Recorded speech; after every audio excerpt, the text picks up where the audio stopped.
Assalamualaikum warahmatullahi wabarakatuh. Alhamdulillah wa bihi nasta'in ala umuri dunya wad din.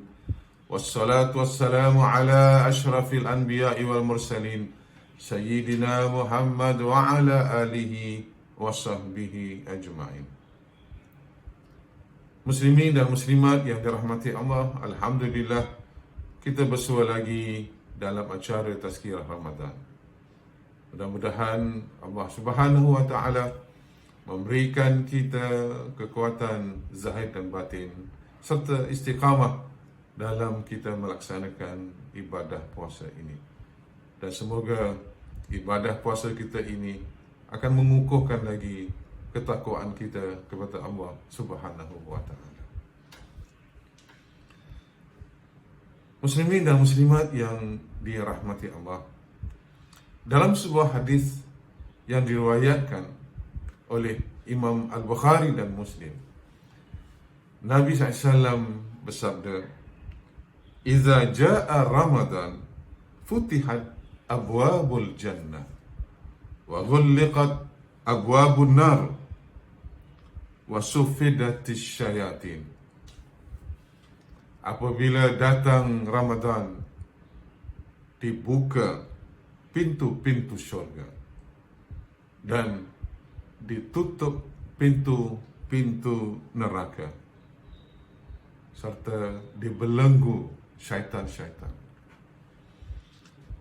Hadis ini memberi makna kepada kita bahawa bulan Ramadan adalah bulan yang sangat istimewa.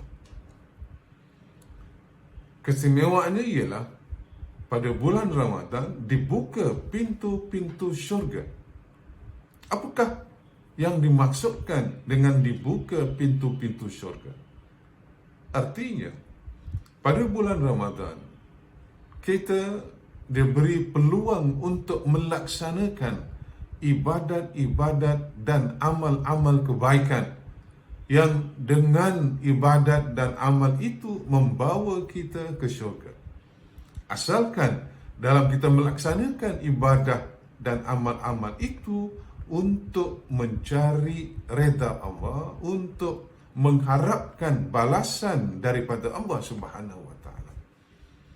Jadi jalan-jalan yang terbuka luas di dalam bulan Ramadan ini hendaknya kita gunakan, kita isi Ramadan kita ini di samping melakukan ibadat puasa yang diwajibkan kepada kita, kita juga dapat melakukan ibadat-ibadat lain sesuai dengan tuntunan yang telah diberikan oleh baginda sallallahu alaihi wasallam. Apakah jalan-jalan yang terbuka luas untuk kita lalui dalam sepanjang bulan Ramadan ini? Sebenarnya banyak sekali. Berdasarkan kepada tuntunan yang diberikan oleh baginda sallallahu alaihi wasallam, bukan sahaja kita melakukan kewajiban puasa, kita juga digalakkan, dianjurkan untuk melaksanakan misalnya salat qiyam, yakni pada bulan Ramadan. Dalam hadis yang lain Nabi SAW bersabda, "Man qama Ramadan imanan wa ihtisaban ghufira lahu ma taqaddama min dhanbih." Sesiapa yang mendirikan salat malam pada bulan Ramadan dengan penuh keimanan dan mengharapkan pahala ganjaran daripada Allah Subhanahu wa Ta'ala, maka akan diampuni dosanya yang terdahulu. Jadi pintu-pintu syurga yang disebutkan oleh baginda SAW dalam hadis ini terbuka dengan luas. Maknanya memberikan kita peluang untuk mendekatkan diri kita kepada Allah, untuk membawa diri kita ke syurga melalui amal-amal ibadat dan amal-amal salih yang telah diberikan oleh atau yang ditunjuk ajarkan oleh baginda sallallahu alaihi wasallam kepada kita. Jadi apabila kita memenuhi dan mengisi Ramadan kita dengan kebaikan, dengan ibadat, maka itu memberi kita peluang untuk memasuki syurga yang sangat kita harapkan daripada penghabisan daripada kehidupan kita ini. Dan juga seperti mana dalam sebuah hadis yang lain, Nabi SAW sebutkan bagi orang yang berpuasa akan merasakan dua kegembiraan. Yang pertama ketika dia berbuka, dan yang kedua ketika dia bertemu dengan Tuhannya pada hari akhirat. Nah, inilah jalan-jalan yang membawa kita ke syurga. Maka dari itu, hendaklah kita sematkan dalam hati kita dalam sepanjang bulan Ramadan ini untuk kita terus berlumba-lumba, bersaing melakukan kebaikan. Jangan kita sia-siakan walaupun sedetik, walaupun sesaat daripada melakukan kebaikan. Maka dari itu, apabila kita memenuhi Ramadan kita ini dengan kebaikan, dengan ibadat-ibadat yang telah ditunjukkan oleh baginda sallallahu alaihi wasallam, bukan sahaja kita mendirikan atau salat qiyam pada bulan Ramadan, juga nanti pada akhir-akhir Ramadan kita terus menggiatkan ibadah kita kepada Allah. Kita mencari, yakni satu malam yang ada pada bulan Ramadan yang dikatakan sebagai malam Lailatul Qadar, adalah malam yang sangat istimewa, malam yang sangat baik daripada 1000 bulan. Nah, inilah hal-hal yang membawa kita ke syurga, hal-hal yang membawa kita mendekatkan diri kepada Allah Subhanahu wa taala. Nah, jadi melihat kepada hadis yang saya bacakan tadi, mana apabila datang bulan Ramadan, pintu-pintu syurga dibuka. Pintu-pintu syurga dibuka seluas-luasnya. Maka janganlah kita merosakkan amal ibadat kita dalam bulan Ramadan ini dengan perkara-perkara yang sia-sia, perkara-perkara yang tidak berfaedah, perkara-perkara yang akan merendahkan nilai ibadat puasa kita kepada Allah Subhanahu wa taala. Apatah lagi hal-hal yang menjurus kepada kebaikan, yang menjurus kepada kemanfaatan, itu akan dapat membentuk diri kita. Yang kita harapkan daripada ibadat puasa ini, kita akan menjadi orang yang lebih bertakwa. Kita akan menjadi orang yang lebih muhsin, yakni melakukan kebaikan. Kerana orang-orang yang muhsin, yang melakukan kebaikan, maka Allah akan sentiasa bersama mereka. Allah akan sentiasa memberikan perlindungan dan pelindungan kepada mereka. Nah, oleh itu, kita jadikan diri kita ini terus berada di dalam lingkungan kebaikan untuk mengabdikan diri kepada Allah. Ini juga memberikan kita peringatan bahawa meskipun pintu-pintu syurga dibuka, tapi tidak kurang juga ada, yakni musuh kita yang nyata, yakni syaitan, akan tidak duduk diam untuk menggoda kita, untuk membisikkan sesuatu yang tidak baik pada diri kita, agar kita tidak dapat menyempurnakan melakukan ibadah puasa itu dengan baik. Maka secara sedar, apabila kita melakukan ibadah puasa,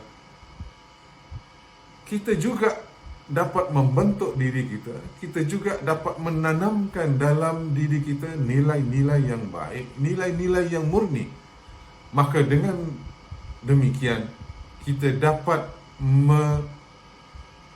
membuang, kita dapat menjauhkan diri kita daripada sifat-sifat syaitan, sifat-sifat kesyaitaniah yang mengajak kepada kejahatan dan kemaksiatan. Maka dari itu, secara sedar, meskipun dalam kita melaksanakan ibadah puasa, maka kita harus juga sedar bahawa syaitan juga sentiasa berusaha untuk membisikkan dalam diri kita agar kita melengah-lengahkan atau kita tidak mengisi ibadah puasa kita ini dengan sebaik-baiknya. Maka oleh yang demikian, secara sedar dalam kita melaksanakan ibadah puasa, kita nak menundukkan nafsu kita, yakni nafsu yang amarah, nafsu yang jahat, nafsu yang tidak pernah puas, nafsu syaitaniyah yang menghala kita kepada kemaksiatan, menghala kita kepada keburukan dan kejahatan. Nah, apabila kita sedar dan insaf dan sentiasa memelihara diri kita, dan kita tahu dengan pasti bahawa musuh kita yang sebenar adalah syaitan, maka kita akan berwaspada dan berhati-hati dalam melakukan pengabdian kita, dalam kita melakukan ibadah kita kepada Allah Subhanahu wa taala. Ibadah puasa yang kita lakukan adalah untuk mencari redha Allah, untuk mengharapkan pahala daripada Allah, tidak kepada yang lain. Nah, kita tidak terpesong daripada tujuan-tujuan yang lain. Maka syaitan akan sentiasa berusaha nak memesongkan tumpuan kita daripada beribadah kepada Allah kepada tujuan-tujuan yang lain, pada tujuan-tujuan keduniaan, kebendaan dan sebagainya. Maka dalam hal ini Allah Subhanahu wa taala mengingatkan kita di dalam surah Al-Baqarah ayat 208. Allah Subhanahu wa taala berfirman, a'udzubillahi minasyaitanir rajim, ya ayyuhallazina amanu dkhulu fis silmi kaffah wa la tattabi'u khutuwatis syaitan innahu lakum aduwwum mubin. Yang artinya, hai orang-orang yang beriman, kata Allah, masuklah kamu ke dalam Islam secara menyeluruh. Wala tattabi'u khutuwatis syaitan, dan janganlah kamu ikuti langkah-langkah syaitan. Sesungguhnya dia, yakni syaitan itu adalah musuh kamu yang nyata. Jadi Allah Subhanahu wa taala menegaskan musuh kita yang nyata adalah syaitan. Musuh kita yang sentiasa berusaha untuk menggoda kita adalah syaitan. Maka dalam setiap ibadah yang kita lakukan, sama ada ibadah puasa, kita bertadarus, kita berqiyam, yakni dalam salat tarawih, kita berzikir, kita membuat kebaikan, kita jaga niat kita, kita jaga nawaitu kita, kerana nawaitu itulah yang akan menentukan sesuatu amalan dan ibadat diterima oleh Allah Subhanahu wa taala. Jangan sampai kita dipesongkan oleh syaitan, di mana syaitan akan dapat membisikkan dalam diri kita, dalam hati kita, walaupun dalam kita melakukan menolong orang, maka kita inginkan pujian, kita inginkan sanjungan. Kalau orang tidak puji kita, kalau orang tidak sanjung kita, kita merasa tidak sepatutnya kita tidak dipuji dan disanjung. Nah, ini semuanya, dan hal-hal yang seperti ini termasuk dalam kategori riya. Riya iaitu menunjuk sesuatu dalam melakukan pekerjaan, sesuatu pekerjaan ataupun perbuatan. Nah, inilah langkah-langkah syaitan melalui bisikan-bisikannya, melalui gangguan-gangguan yang dia tidak akan berputus asa untuk menggoda kita sebagai anak Adam, yakni manusia. Kalau kita menoleh dalam ayat Al-Quran bagaimana Nabi Adam alaihissalam telah diselewengkan dengan bisikan syaitan sehingga melanggar perintah Allah agar tidak mendekati pohon, dan syaitan dengan bangga Allah Subhanahu wa taala memerintahkan kepadanya supaya sujud kepada Adam, dan syaitan tidak mau sujud kerana dia merasa dirinya lebih hebat daripada Adam. Maka juga kalau kita buka dalam surah Sad pada ayat yang ke-82 dan 83, Allah Subhanahu wa taala menjelaskan, Allah berkata kepada Iblis, kenapa kamu tidak mau sujud kepada Adam? Sujud di sini maknanya bukanlah sujud seperti mana kita sujud kepada Allah. Sujud di sini artinya adalah sujud memberikan penghormatan kepada Adam. Nah, dengan sombong dan bongkak, Iblis mengatakan, bukankah kamu jadikan aku daripada api, sedangkan engkau jadikan Adam dari tanah? Dengan sifat kesombongannya, dengan sifat keangkuhannya, enggan melaksanakan perintah Allah Subhanahu wa taala. Maka kita juga harus ingat bahawa kalau kita melakukan ibadat, melakukan amal-amal, dan kita tidak ada keikhlasan, maknanya ianya juga seperti mana yang ada pada diri syaitan atau iblis.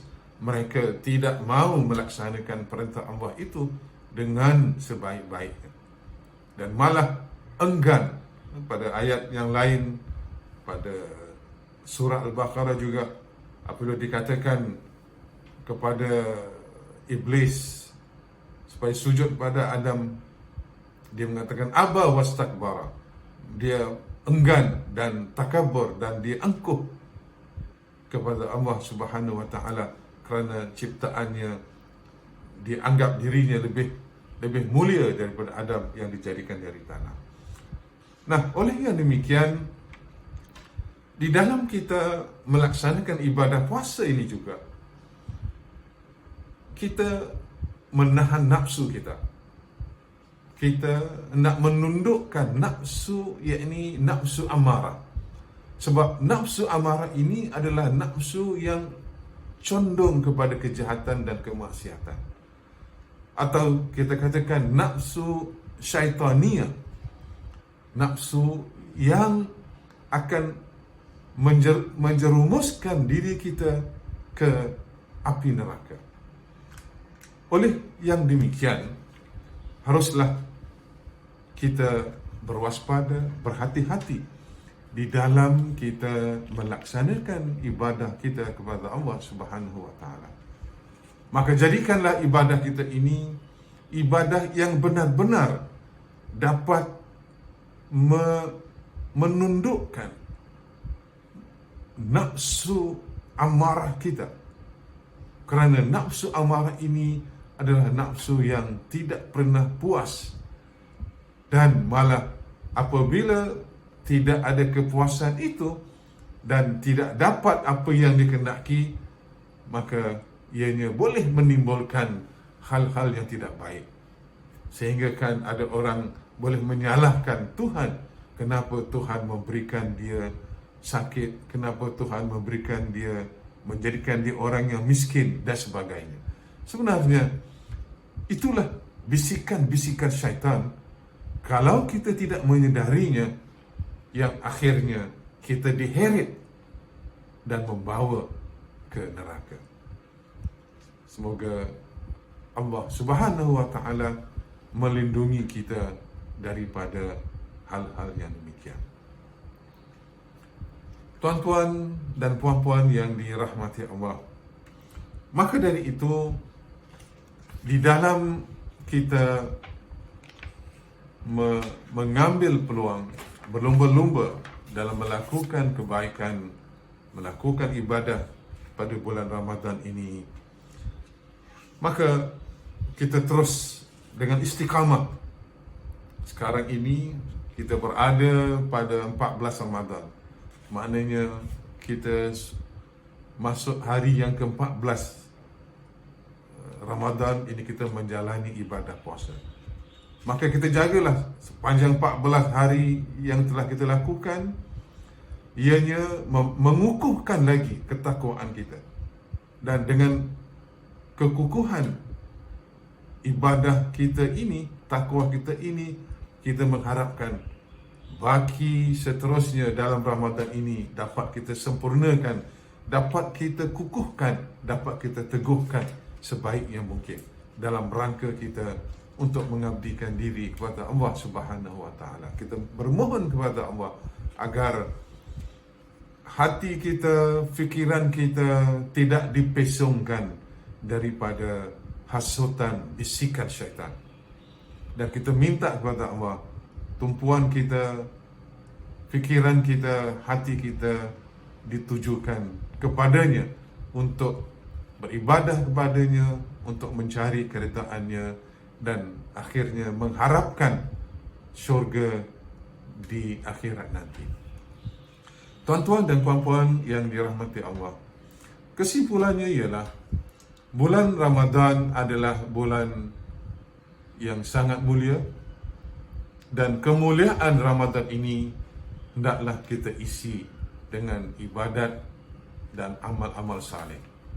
Ibadat ini bolehlah kita lakukan seperti mana yang ditunjuk ajarkan oleh baginda sallallahu alaihi wasallam, melakukan qiyam malam atau kita katakan salat tarawih, kita bertadarus, membaca Al-Quran, merenungi Al-Quran, mentadabbur Quran, dan kita berusaha untuk mengamalkan ajaran-ajaran Al-Quran. Kita berzikir, kita berwirid, kita berselawat kepada Nabi SAW. Dan satu hal yang sangat istimewa pada bulan Ramadan ini adalah bulan yang Allah ampuni dosa-dosa kita. Maka dari itu, baginda SAW mengajarkan kepada kita pada bulan Ramadan ini, hendaklah kita banyak berdoa dengan doa yang diajarkan oleh baginda SAW, ialah Allahumma innaka afuun tuhibbul afwa fa'fu anni. Allahumma innaka afuun, Allah, sesungguhnya Allah itu Maha Penyayang, yuhibbul afwa, dan Allah itu sangat cinta kepada penyayang. Fa'fu anni, dan berikanlah kemaafan kepadaku. Jadi ini di antara doa yang Nabi SAW ajarkan kepada kita untuk banyak kita berzikir dengannya. Allahumma, ya Allah, innaka afuun, sesungguhnya kau maha pengampun, yuhibbul afwa, dan engkau mencintai, menyukai keampunan. Berikanlah ampunan kepadaku, fa'fu anni. Itu yang pertama. Dan yang kedua, bulan Ramadan, segala amalan dan ibadah-ibadah yang kita lakukan akan mendapat ganjaran yang besar, ganjaran yang berlipat kali ganda. Ini juga disebutkan oleh baginda sallallahu alaihi wasallam.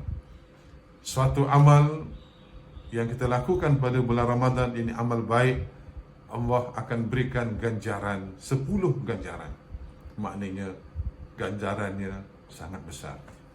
Jadi rebutlah peluang yang ada, gunakan kesempatan yang ada untuk kita mendekatkan diri beribadah kepada Allah Subhanahu wa taala. Dan yang ketiga, dalam diri kita ini ada sifat-sifat syaitania, yaitu sifat yang tidak baik. Maka dalam bulan Ramadan ini, dengan kita berpuasa, kita dapat membuang sifat-sifat syaitania ini, seperti sifat kikir, sifat mementingkan diri sendiri, sifat makna suka mengeji orang, mencaci orang. Ini adalah sifat orang-orang, sifat syaitan. Apatah lagi sifat syaitan suka mengadu dombakan orang untuk hal-hal perkelahian, pergaduhan, persengketaan dan sebagainya. Tapi ibadat puasa mendidik nafsu kita menjadi nafsu yang mutmainnah, nafsu yang tenang, nafsu yang membawa kepada kebaikan, dan nafsu yang menjadikan kita orang-orang yang bertakwa, orang-orang yang saleh, dan orang-orang yang muslih, yang sentiasa berada dalam kebaikan dan menyebarkan kebaikan. Dan kita harapkan ini juga memberi kesan yang berpanjangan selepas bulan Ramadan ini kita ditanamkan oleh Allah sifat-sifat kebaikan itu tadi. Dan yang terakhir, kesimpulan daripada tazkirah saya pada hari ini ialah di dalam kita melaksanakan ibadah kita kepada Allah, dan kita harus ingat setiap ibadah yang kita lakukan mempunyai dua dimensi. Satu dimensi hubungan kita dengan Allah yang dikatakan sebagai hablum min Allah, dan dimensi yang kedua adalah hablum minan nas, iaitu hubungan kita dengan manusia. Jadi ibadah, setiap ibadah, salat, zakat, haji, termasuk ibadah puasa adalah yang menghubungkan diri kita dengan Allah Subhanahu wa taala, diri kita dengan manusia. Nah, ini dapat kita lihat tadi yang saya katakan, dengan kita bersedekah, dengan kita mengeluarkan zakat, yakni zakat fitrah, zakat harta, kita memberi makan kepada orang-orang yang berpuasa, kita memberi pertolongan kepada orang-orang yang susah, orang-orang yang memerlukan, orang-orang yang fakir dan miskin. Ini semuanya adalah menunjukkan hubungan kita dengan manusia. Jadi ibadah yang sempurna adalah ibadah yang bersepadu, yakni ibadah yang ada hubungannya dengan Allah dan hubungannya dengan manusia.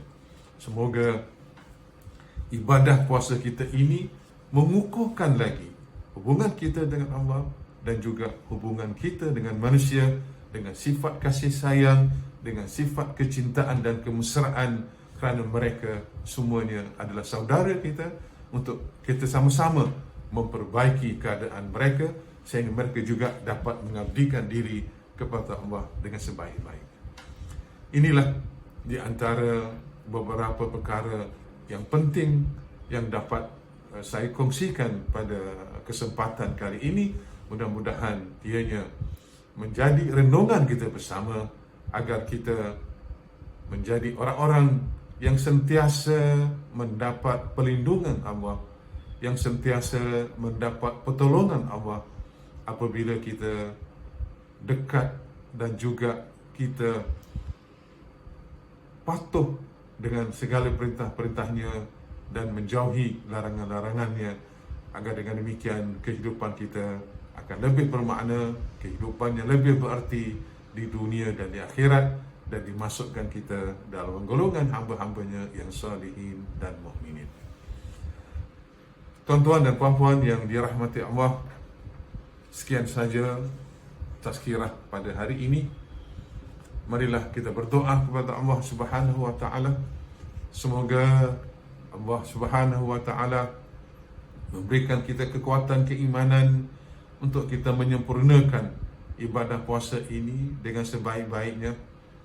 Dan semoga Allah Subhanahu wa taala menanamkan dalam diri kita sifat-sifat yang terpuji, sifat-sifat yang mulia, sehingga kita ini menjadi orang-orang yang berguna kepada manusia secara amnya, dan kita dapat menjadikan hidup kita ini penuh dengan ibadah, penuh dengan ketaatan kepadanya, dan kita mengharapkan setiap ibadat yang kita lakukan diterima oleh Allah Subhanahu wa taala. Sekian, saya minta maaf kalau ada yang tersalah dan tersilap. Yang benar daripada Allah Subhanahu wa taala, yang salah dan silap daripada diri saya sendiri, dan mudah-mudahan Allah mengampuni. Rabbana zalamna anfusana wa illam taghfir lana wa tarhamna lanakunanna minal khasirin. Allahumma la sahla illa ma ja'altahu sahla wa anta taj'alul hazan idza syi'ta sahla. Allahumma ahsin aqibatana fil umuri kulliha wa ajirna من خزي الدنيا وعذاب الآخرة. ربنا آتنا في الدنيا حسنة وفي الآخرة حسنة وقنا عذاب النار. وصلى الله على سيدنا محمد وعلى آله وصحبه وسلم. Walhamdulillah Rabbil Alamin. Kita jumpa pada lain kesempatan. Wabillahi taufiq wal hidayah. Wassalamualaikum warahmatullahi wabarakatuh.